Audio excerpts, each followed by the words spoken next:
오늘 말씀의 제목은 틀림과 다름입니다. 이전에 경찰청 국가수사본부장에 임명을 하려고 했던 정순신 변호사의 경우에 있어서 아들의 학폭 문제로 인해서 좌절이 되었던 적이 있습니다. 그리고 최근에는 또 이동관 특보의 아들이 학교 폭력 문제로 인해서 또 논의되고 있는데 진짜인지 아닌지는 아직도 다투고 있는 문제입니다만 여러 가지 문제가 있어 보입니다. 근데 이것이 마치 유행같이 번지고 있다는 생각이 들지 않습니까? 그러면 이전에는 어떤 게 유행이었을까요? 가만 보니까 이전에 바로 조국의 딸 입시 비리가 문제가 되었습니다. 그 입시 비리의 문제 하니까 그 위에 또 올라가 보니까 그 박근혜 대통령이 이렇게 실각을 하게 됐던 큰 이유 중에 하나가 최순실이라는 사람 때문인데, 또 여기에 또 딸 정유라가 이대에 들어갈 때에 입시 비리 문제가 있었고, 한동안 이 입시 비리 문제가 또 마치 유행인 것처럼 계속 번지고 있었습니다. 그때 키워드가 불공정이었죠.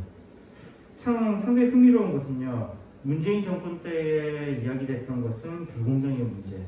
근데 거의 불공정의 문제가 또 다시 부메랑이 돼서 돌아왔고, 지금 부패 척결이라든지 이런 것들에 관한 이야기였는데, 또 이 부패 척결에 관한 것들이 자기 측근들이 또 부메랑이 돼서 돌아온 거 보면 인간이 어떤 것인가에 대해서 다시 한번 생각해 봐야 되지 않을까라는 그 단계에 들어가게 됩니다.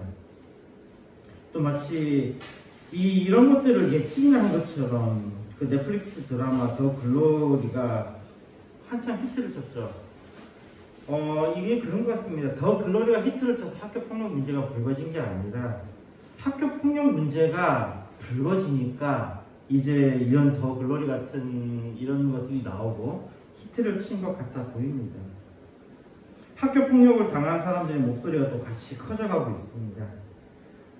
입시 비리보다 어떻게 보면 학교 폭력은 더 심각하게 접근할 필요가 있어 보입니다. 학교 폭력은 학생이나 신분 속에서 폭력에 대해서 약한 처벌을 받는 것입니다. 학교 폭력은. 근데 이게 사실 학교 폭력이라고 다루는 것은 사실 의미가 없어 보입니다. 왜냐하면 학교 폭력이든 폭력이든 같은 폭력이거든요. 폭력으로서 동등하게 엄격하게 엄정하게 다뤄야 할 문제인데 학생이라고 조금 가볍게 취급하려고 하니까 이것이 문제인 것 같습니다. 그런데 이렇게라도 해서 뭔가 좋은 결과물이 나오면 좋겠는데, 이 학교폭력이라는 이 시스템에 들어와 보면 힘 있는 사람은 자신의 자녀들을 보호할 수 있는 거예요. 자기의 자녀, 자기 아들, 딸이 학교폭력의 가해자임에도 불구하고 힘 있는 사람들은 이것마저도 무산시킬 수 있는 그러한 구조에 있다는 겁니다. 정식으로 경찰로 넘어가는 게 아니고 그냥 학교 내에서 일단은 처리라니까 법에서부터 약간 벗어나서, 그리고 이게 넘어간다 하더라도 학교폭력의 이유로 경감시키는 이러한 방식으로 자신의 자녀들을 보호할 수 있는 반면에, 없는 사람들은 학교에서마저조차도 안전하게 있을 수 없게 되어 있는 시스템이라는 겁니다. 학교폭력이 아니라 그런 폭력으로서 강경하게 처벌해야 합니다. 용서하거나 회피할 것들을 절대로 만들어줘서는 안 될 것입니다. 학교폭력이라는 것 자체가 없어요. 그냥 폭력으로 처리하는 것이 맞다는 것입니다. 그런데 이것은 제 이야기가 아니고 학생이기 때문에 보호하자는 것은 잘못된 것이라는 이런 주장을 하시는 분들이 계십니다. 그 보면은 뭐냐면요, 현장에서 뛰고 있는 프로파일러들이 이런 개념을 가지고 있습니다. 현장에서 일하다 보면요, 이들이 이렇게 계속해서 범인들을 분석하다 보면은 그걸 알 수 있대요.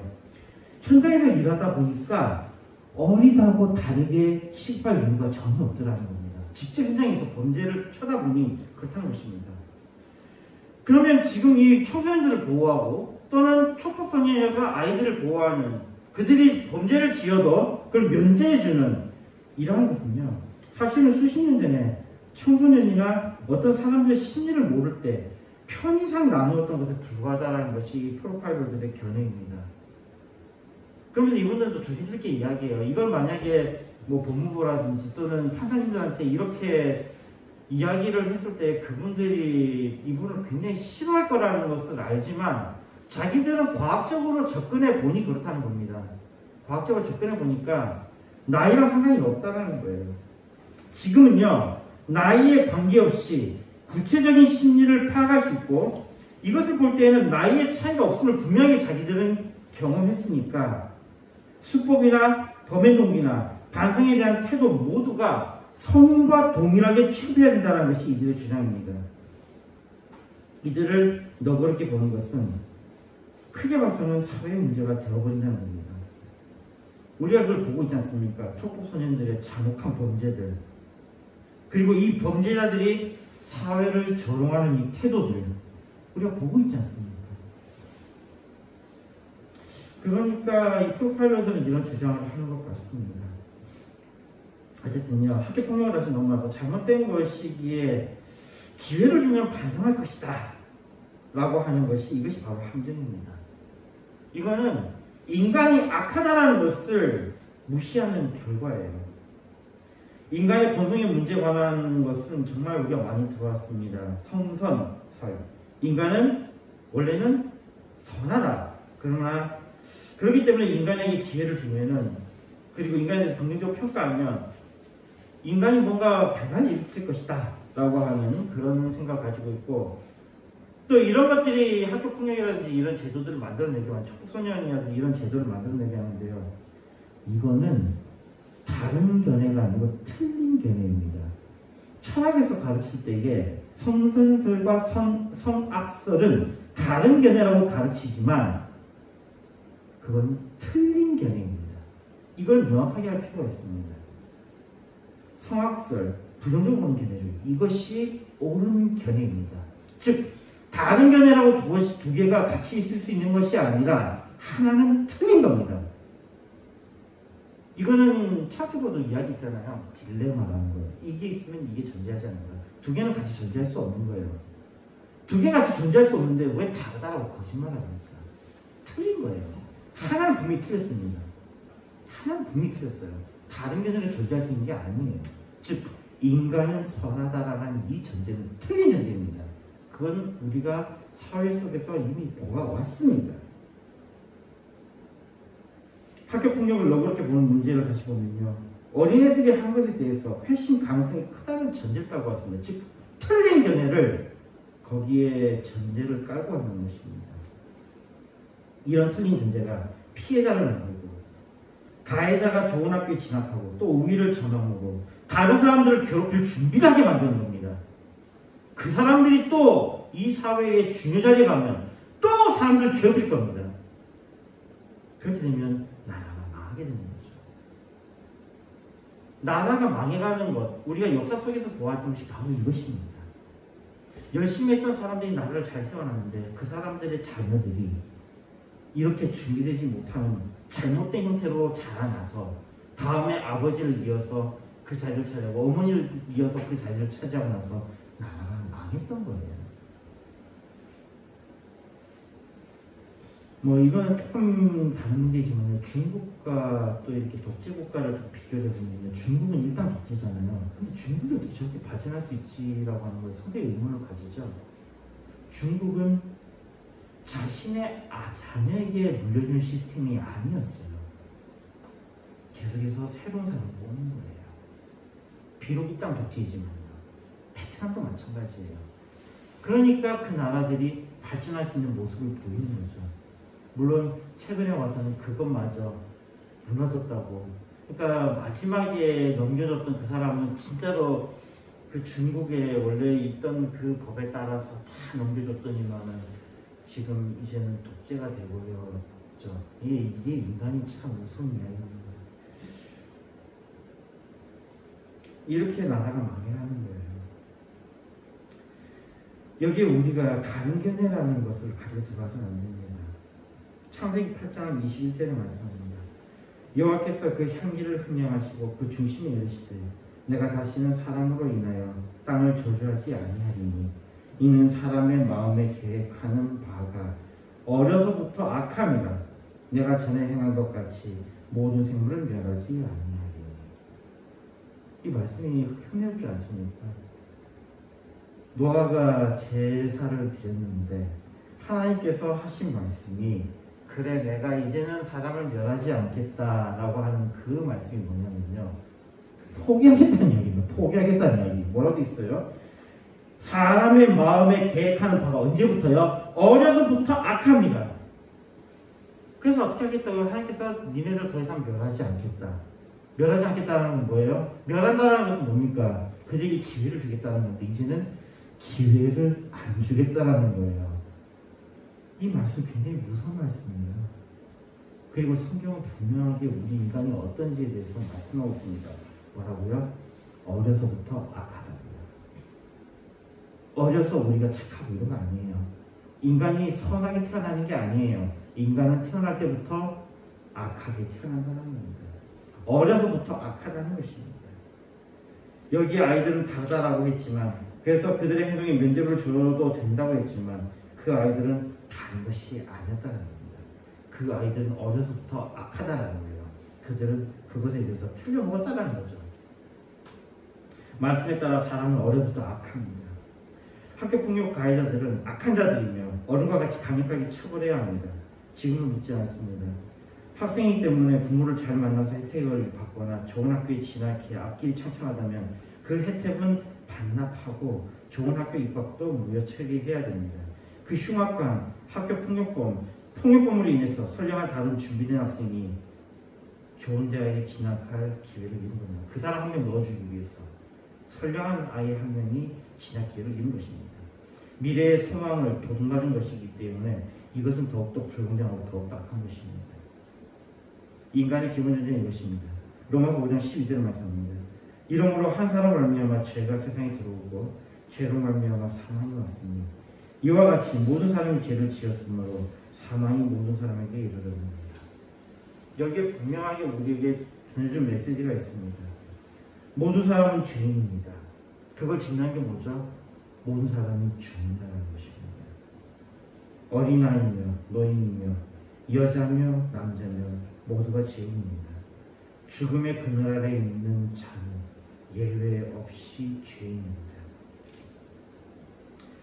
틀림과 다름의 문제, 이것을 혼동시키는 자들이 늘어나고 있습니다. 특히 차별에 반대하는 자들, 차별은 무조건 나쁜 것이라고 했는데 장애인, 여성, 흑인, 더 지독한 동양인 차별, 부자와 가난한 자, 이런 식으로 계속해서 프레임을 만들어서 차별은 나쁜 것이다 하는데, 얼핏 듣기에는 분명히 다른 것인데 이것을 차별하는 것은 나쁜 것이라고 하는 것은 맞는 말 같아 보입니다. 그러나 장애인이라고 혜택을 주고 여성이라고 혜택을 주고 혜택을 주는 것은 다름의 문제가 아니라 틀린 것입니다. 그것은 틀린 것이에요.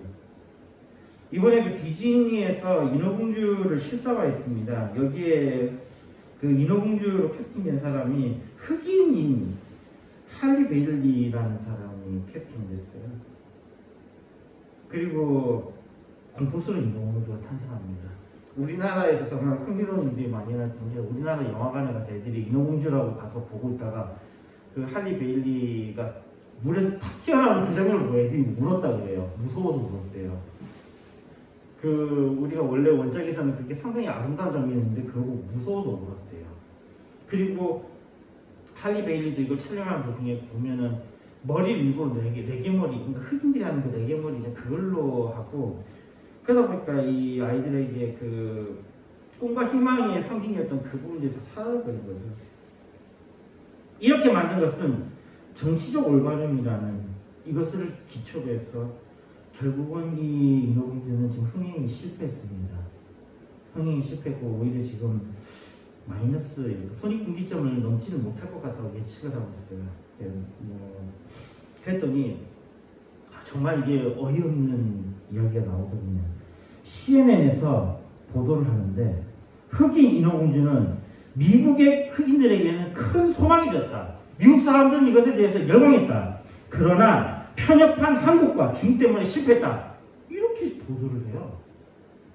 그리고 한국과 중국을 인종차별주의자라고 맹비난을 하라고 CNN에서. 이게 무슨 또 다른 인종차별에 관한 이야기를 합니까? 또 다른 인종차별을 낳고 있죠. 여기에 일본이 지금 빠졌죠. 일본이 왜 빠졌냐면요. 일본은 뒤에 개봉했어요. 일본은 뒤에 개봉했어요. 9일날에 그 뒤에 개봉했거든요. 그래서 한국과 중국에서 실패를 확 해버렸어요. 근데 재밌는 거는 일본도 그 뒤에 이제 9일날에 개봉을 했는데 일본은 더 심하게 난리가 난 거예요. 뭐 이따위냐 이러면서 난리가 난 거예요. 일본은 더 신나게 그만하더라고요. 그리고 그 이후에 또 그러더니 이제는 한국과 중국과 일본은 인종차별주의자다 이따위 이야기를 하고 있어요. 정치적 올바름을 강요한 이 인간들이 우리를 차별합니다. 여기에 다름과 틀림의 큰 차이점이 있는 거예요. 다름하고 틀림의 큰 차이점은 뭐냐면 어디에 있냐면 바로 공존 가능성입니다. 공존 가능성. 흑인 인공공주를 만든 디즈니, 이것을 받아들이지 않는다 공격하는 CNN을 비롯한 이상한 추종자들은 공존을 모르는 자들입니다. 그들은 틀린 거예요. 공존 안 한다고, 공존을 모르는 자는 틀린 거예요. 맹비난하는 거. 처음부터 그것은 다름의 문제가 아니었다는 말입니다. 둘 중에 하나는 틀린 것입니다. 그리고 분명하게 말합니다. 그러기에 정치적 올바름은 틀린 것입니다. 왜요?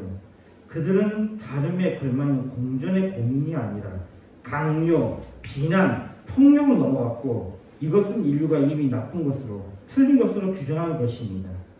심지어 스스로가 그렇게 규정한 것에서 스스로가 틀린 것임을 보이는 것입니다. 정치적 올바름은 틀린 것입니다. 오늘 본문 말씀에 요한복음 8장 32절에 말씀합니다. 진리를 알지니 진리가 너희를 자유케 하리라.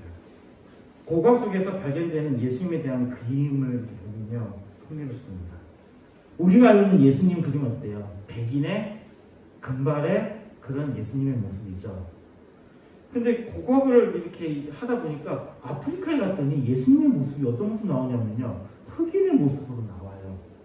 어떤 곳에 예수님은 인자한 예수님인데 어떤 곳에 예수님은 전사예요.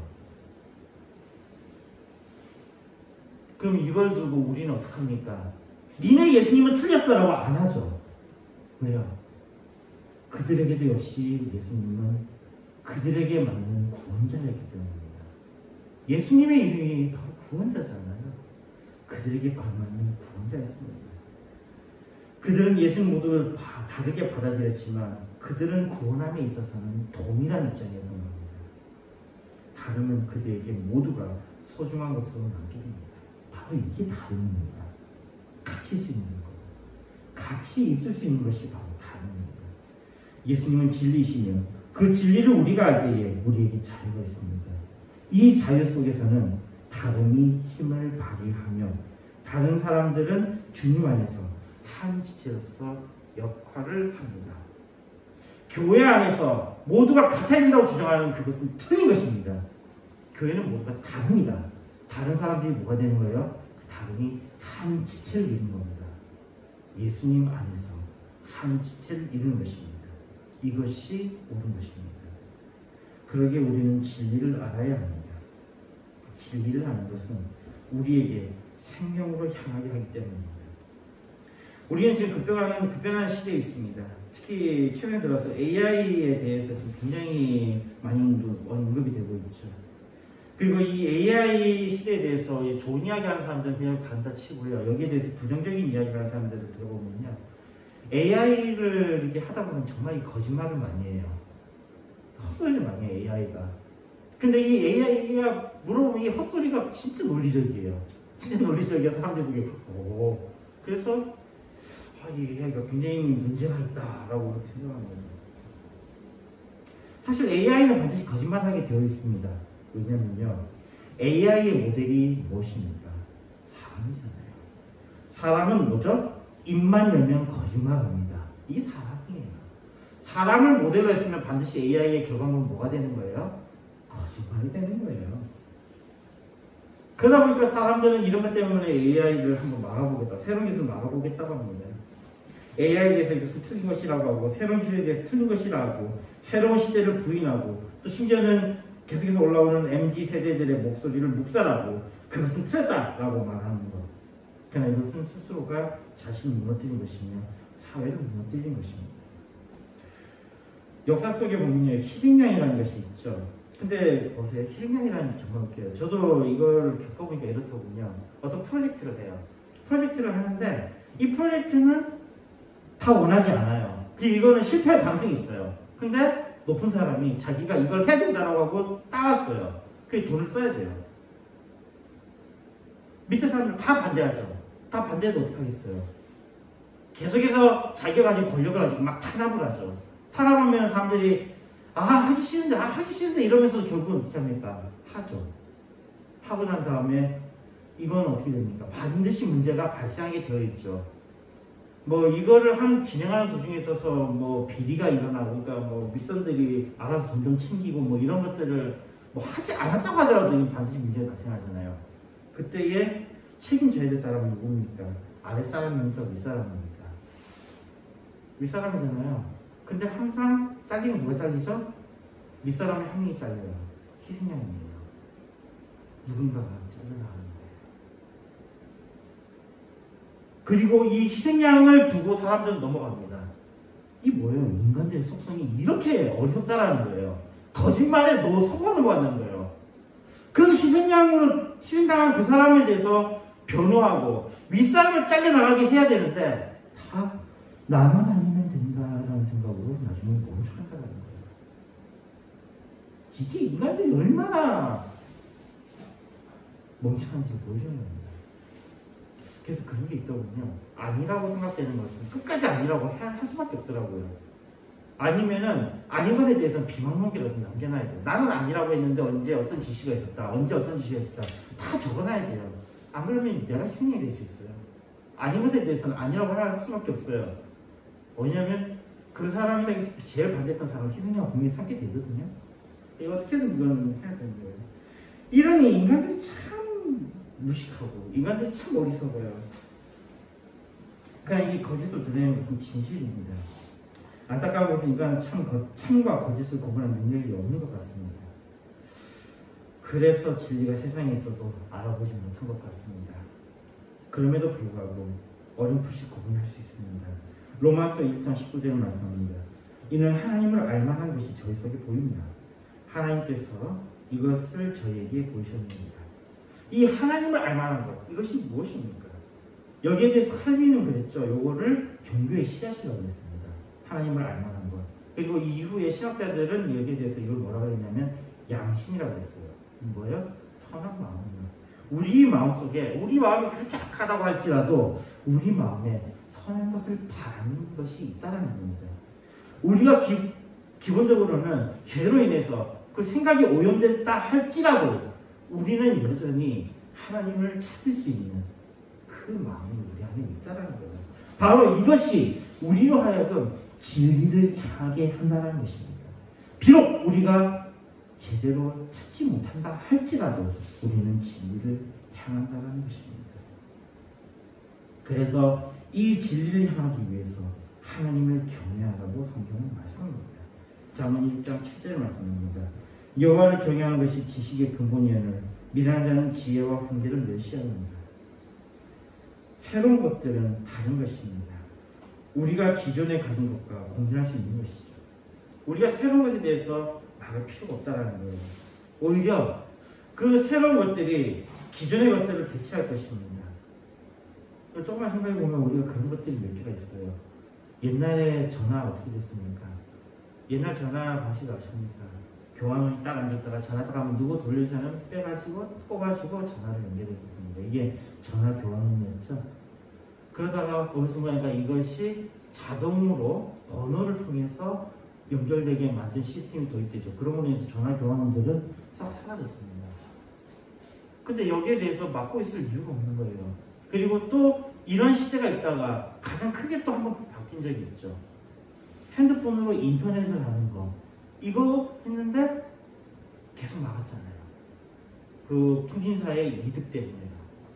그런데 거기에 갑자기 끼어든 게 애플이었죠. 애플이 아이콘을 딱 내면서 와이파이를 통해서 인터넷을 할 수 있도록 만들어버리니까 통신사에서 난리가 난 겁니다. 큰 변화가 있었던 거죠. 이런 식으로 계속해서 세상이 변화가고 있었습니다. 그리고 또 그거 아십니까? 카카오톡보다도 더 유명했던 것은 네이트라는 서비스가 있었거든요. SK에서 했던. 더 했는데 SK의 네이트가 망하고 카카오가 부상했던 이유가 무엇입니까? 네이트가 훨씬 더 많은 그 회원들을 확보하고 있음에도 불구하고 망했던 이유는 간단합니다. 얘네들은 이것을 통해서 돈을 벌고 있습니다. 메신저를 통해서 돈을 벌고 있었거든요. 그때 그 네이트에서 뭐 하는 거 있잖아요. 무슨 알인가 뭐 그런 거 있잖아요. 뭐가 있더라고요. 그거를 가지고 이렇게 채워서 뭐 이렇게 하는 게 있었는데 이게 돈이 됐는데 카카오에서는 갑자기 무료라는 것을 갖고 나온 거예요. 하나 보낼 때마다 얼마씩 나가는 거에서 무료를 갖고 나오니까 뒤집어집니다. 근데 그때는 이게 판이 뒤집히고 있는 상황이었어요. 판이 뒤집히고 있는 상황이었습니다. 그런데도 네이트는 그 앞에 있는 훨씬 더 자금력도 좋았고 자기들이 훨씬 더 많은 것을 확보하고 있음에도 불구하고 그걸 포기하지 못하니까 망한 거죠. 근데 지금 이 이야기를 하면서 이 이야기를 하고 싶은 겁니다. 전도서 1장 10절의 말씀입니다. 무엇을 가르쳐 이르기를 보라. 이것이 새 것이라 할 것이 있으랴.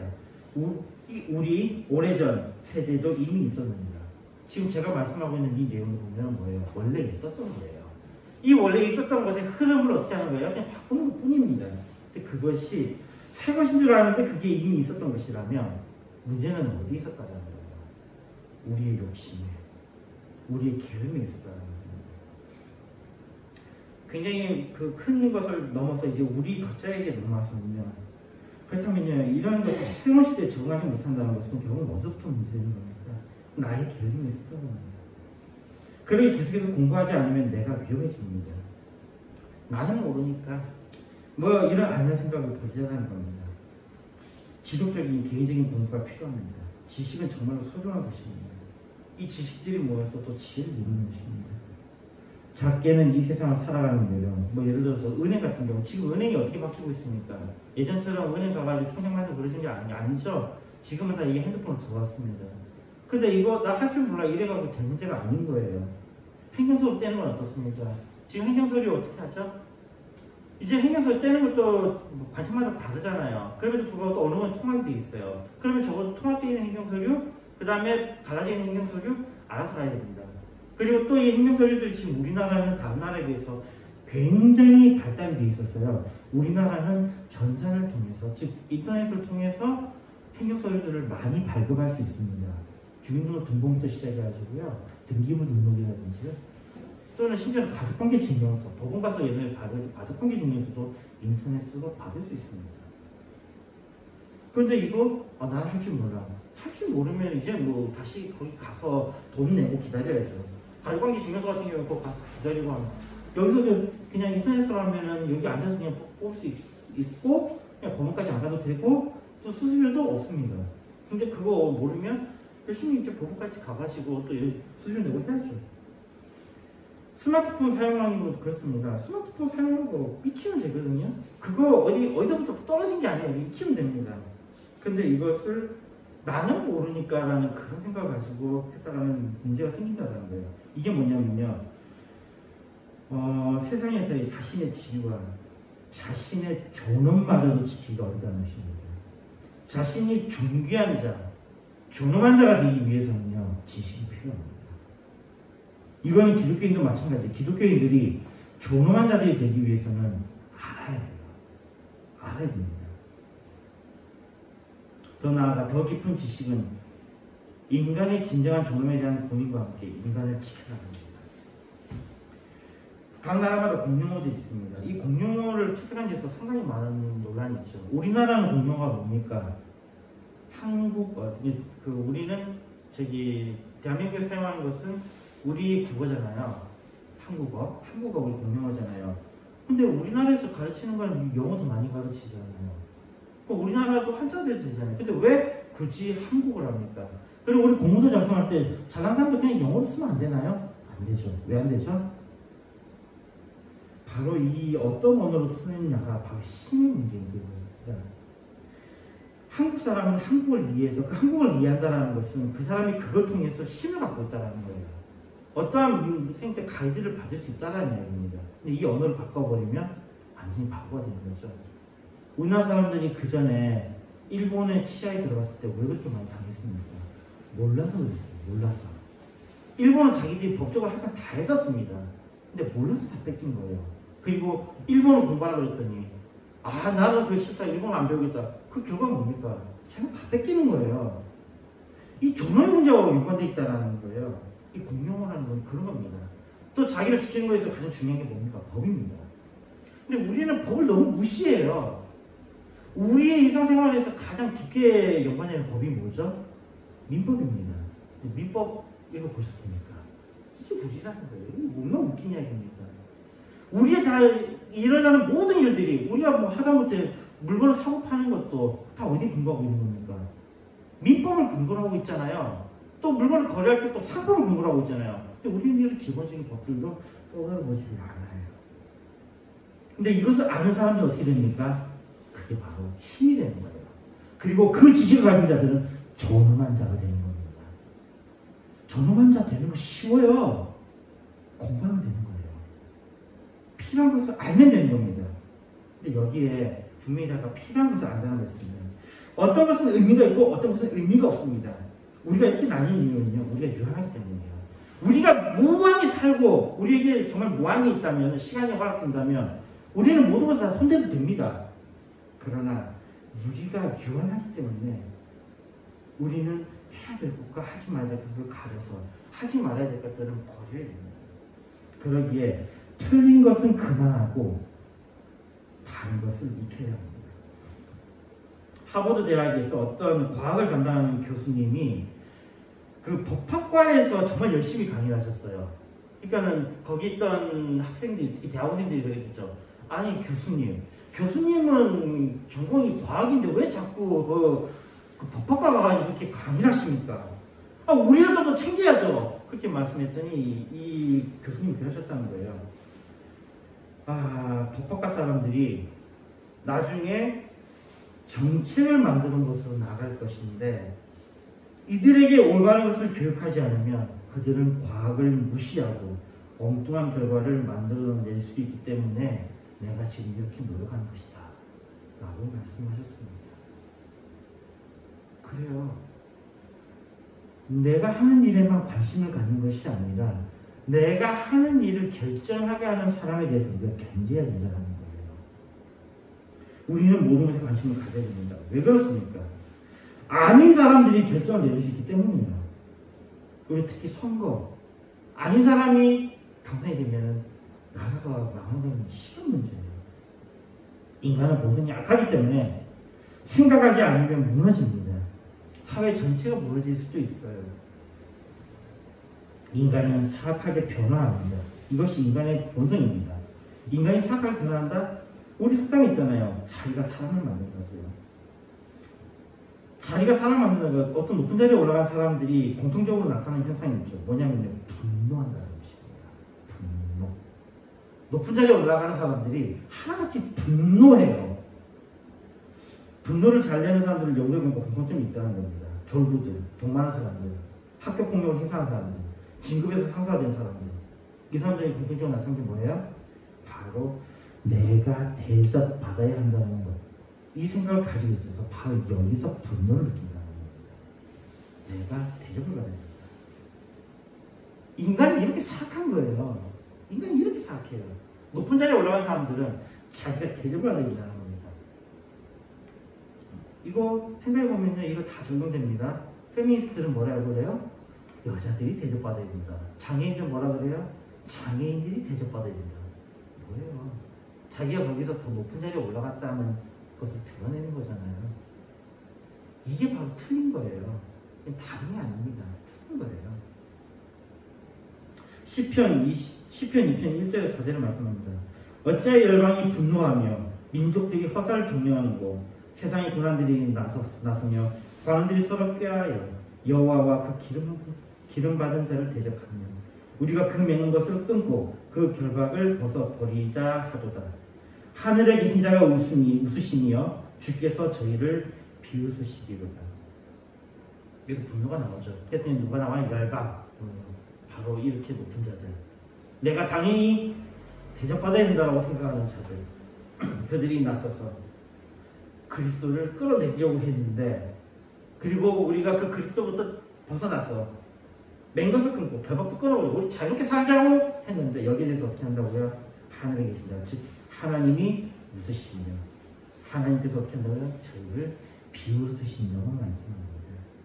하나님 앞에서 가소로운 것입니다. 그러나 인간은 조금만 지혜가 높아지면 교만해지고 쉽게 분노합니다. 말씀 뵙습니다. 세상을 살면서 다른 것이 있을 수 있습니다. 그리고 서로 공존할 수도 있는 것 같습니다. 서로 존중하고 같이 할 수도 있습니다. 그러나 틀린 것은 더 많습니다. 존중하지 않는 상대방은 틀린 것입니다. 그것을 다름으로 받아들이면 감당할 수 없는 일이 일어납니다. 존중하지 않는 사람은 틀린 사람입니다. 그 사람 생각을 받아들일 이유가 전혀 없어요. 틀린 생각, 정치적 올바른 페미니즘 이런 것들은 다른 것이 아니라 틀린 것입니다. 우리의 삶이 무한하다면 이 정도 받아들이면서 계속해서 시행착오를 통해서 발음으로 나아갈 수 있겠지만 우리에게 주어진 시간은 짧고 한정적입니다. 틀린 생각에 시간을 낭비하지 말아야 할 것입니다. 그러기 위해서 우리가 할 것이 있습니다. 첫째로 세상의 지식을 습득해야 됩니다. 매일매일 공부해야 합니다. 알아야 다른 사람부터 나의 존엄을 지킬 수 있습니다. 둘째로 나의 가치를 인간의 가치에 대한 것에 대해서 나의 가치, 인간의 가치에 대해서 다시 생각하는 시간을 가져야 할 필요가 있습니다. 유한 속에서 귀한 것과 천한 것을 구분하며 다른과 틀림을 구별하고 인간에게 가치 있을 만한 것들에 대해서 고민해야 될 것입니다. 틀린 것을 얼마나 바로잡을 수 있는가가 삶의 가치를 변화시킵니다. 나아가 호세아 6장 3절 말씀합니다. 그러므로 우리가 여호와를 알자, 힘써 여호와를 알자. 그의 나오심은 새벽빛같이 일정하니 비와 같이 땅을 적시는 늦은 비와 같이 우리에게 임하시리라 하리라. 셋째로 하나님을 알기 위해 처절한 노력이 필요합니다. 다른 신을 섬기지 말라 함은 하나님을 알아가는 것 속에 이루어지는 것입니다. 우리가 하나님을 알 때에 우리는 다른 신을 절대로 섬길 수 없습니다. 하나님을 알 때 참 하나님을 구분할 수 있습니다. 궁극적인 바로잡음이 필요합니다. 틀린 것을 다른 것이라 속지 않았으면 좋겠습니다. 다른 것은 다른 것이지만 틀린 것은 틀린 것일 뿐입니다. 그러기에 공부하는 것, 새로운 것을 배우는 것에 게을리하지 않은 우리가 되었으면 합니다. 궁극적으로 진리이신 주님을 더욱더 알아가는 우리가 되었으면 합니다. 호세아 6장 6절에 말씀합니다. 나는 인애를 원하고 제사를 원치 아니하며 번제보다 하나님을 아는 것을 원하노라. 그렇습니다. 하나님 감사합니다. 우리에게 지혜를 주셔서 틀림과 다른 구분하게 해주십니다. 우리가 세상을 살면서 하나님을 알기 위해 더욱더 노력하는 저를 되게 해주십시오. 하나님을 알아가는 인해 더욱더 주님께서 주시는 복을 받는 저를 되게 해주시옵소서. 예수님 드리겠습니다. 아멘. 찬송가 344장입니다.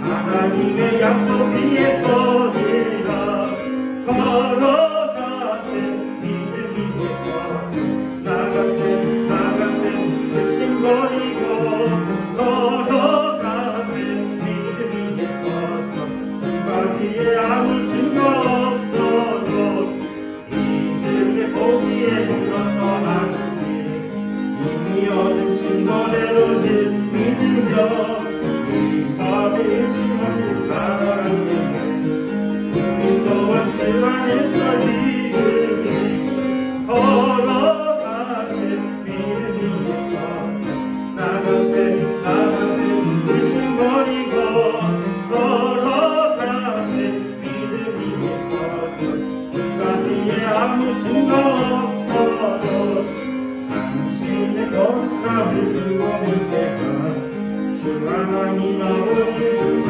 믿으라 그 귀한 모든 약속 믿는 자에게 잊지 못할 무슨 일이 있을까 걸어가세 믿음이 있어서 나가세 의심버리고 걸어가세 믿음이 있어서 누가 뒤에 아무 증거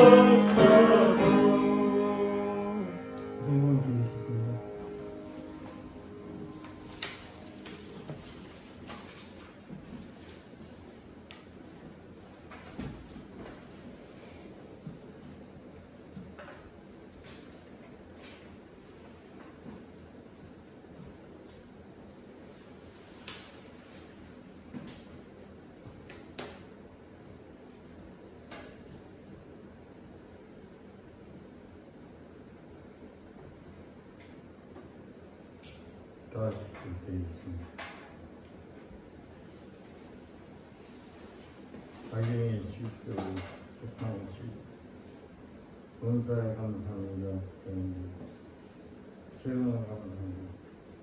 언제나 인도하시고 공명으로 그때그때 지켜주시고 감사합니다. 과인의 사랑을 드립니다. 세상으로 보내는 성경은 세상으로 성경은 보내는 좋으신 하나님 오늘 저희들에게 은혜를 주시소서.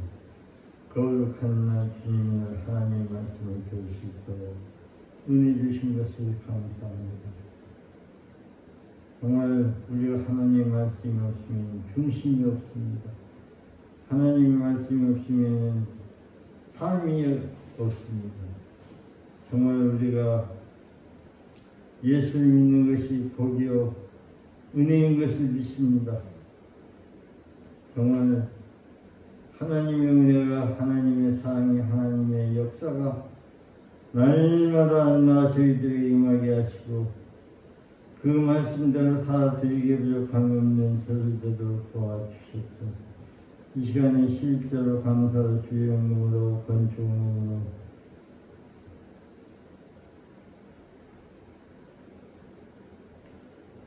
드렸습니다. 이 예물이 쓰여지는 것을 하나님 나라가 확장되게 하시고 다음 세력 영혼 살리는데 사용된 예물이 되도록 도와주시옵소서.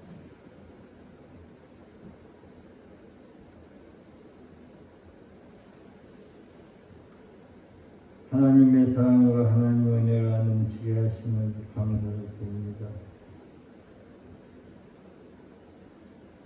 오늘 또 예배한 자들 거리구예와 가정의와 하는 일 위에 하나님의 놀라운 은혜가 넘치기를 믿사고 예수님의 이름으로 기도드리옵나이다. 아멘. 하늘에 계신 우리 아버지여 이름이 그리스도의 권위를 주시고 나라의 말씀이 뜻이 않으신 것이 땅에서 되어집니다. 오늘 우리에게 양식을 주옵시고 우리가 우리 죄인들을 사하는 것이 우리 죄를 사하여 주옵시고 우리를 시험에 들게 하지 마옵시고 다만 에서 구하옵소서. 대개 나라와 권세와 영광이 아버지께 영원히 있사옵나이다. 아멘.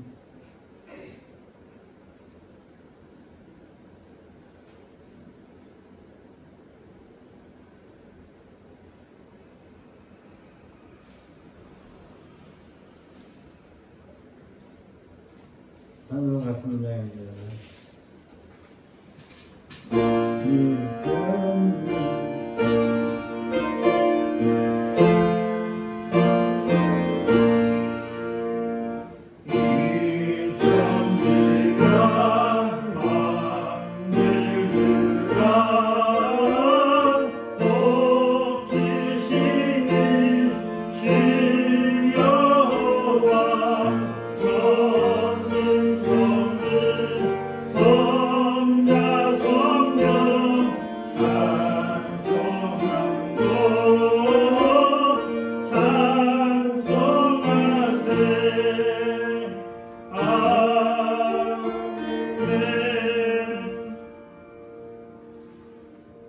우리 구주 예수 그리스도의 은혜와 크신 하나님의 사랑과 성령의 교통하심이 오늘 예배한 사랑하는 무고인께 성도들 머리위에와 가정매와 하는 일에 또 오늘 예수를 믿고 구원받은 자들 예배한 자들 머리위에와 가정위에와 하는 일에 앞으로 전도받아서 구원받을 자들 머리위에와 가정위에 영원토록 항상 함께 있을지어다.